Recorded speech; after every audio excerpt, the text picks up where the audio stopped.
Taunton has been around for an awful long time, and it's gone through this series of reinventions from its old nickname as being a silver city, which was home to a number of silversmiths back decades ago, probably today most famously Reed and Barton, to now being home to one of the largest industrial parks in New England, a mile Standish. And you've got everything there from basic industries, from electrical workers to forthcoming industries like biotechnology. And it's a great home for business here in Massachusetts.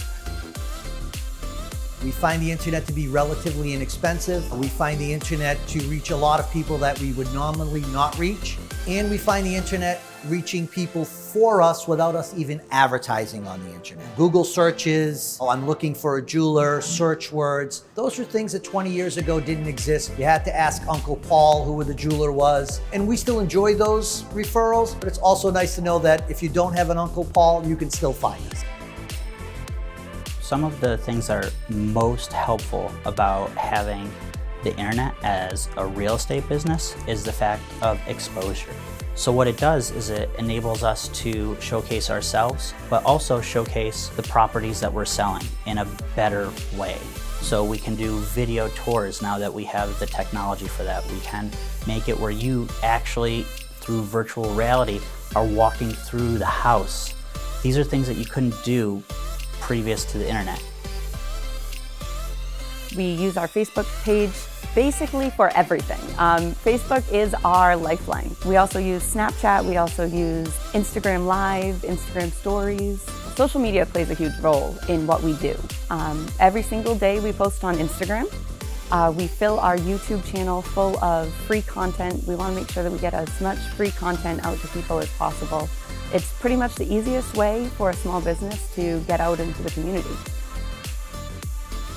We use the internet on a daily basis in most of our interactions at this point, as far as receiving donations, be they monetary or physical objects donated to our collection. You use social media for outreach purposes, and personally, as the curator, I like to use it to bring collections to everybody. So someone comes in off the street, they drop off an object, and they're just like, oh, I found this in a basement or something, do you want it? Well, that's not a lot to go on. However, now, using social media, someone can send a picture on Facebook and say, hey, I found this, and then you can start a dialogue. You can reach out more and get some information on the object, and that's key. If you want to use it on an exhibit or in a display or loan it out to another institution, you have to have the background. Internet allows that. The internet at the moment is something that we all rely on. Electricity goes out, we got a problem. My internet goes out, I got a crisis. Right? And I think that's certainly the same for Taunton. It's going to be the same for most Americans, which is why I think today the internet has become a basic utility. It's something that our community, our society, our businesses rely on in order to function. And that's why some of the policy debates that we're seeing in Washington, I think, are so critical. Everything from net neutrality to making sure that everybody gets access to broadband internet coverage. We need to make sure that every American has access, not just to be able to check their email, but to be able to reach new customers, to sell new products, to bring new people into your store and into your community.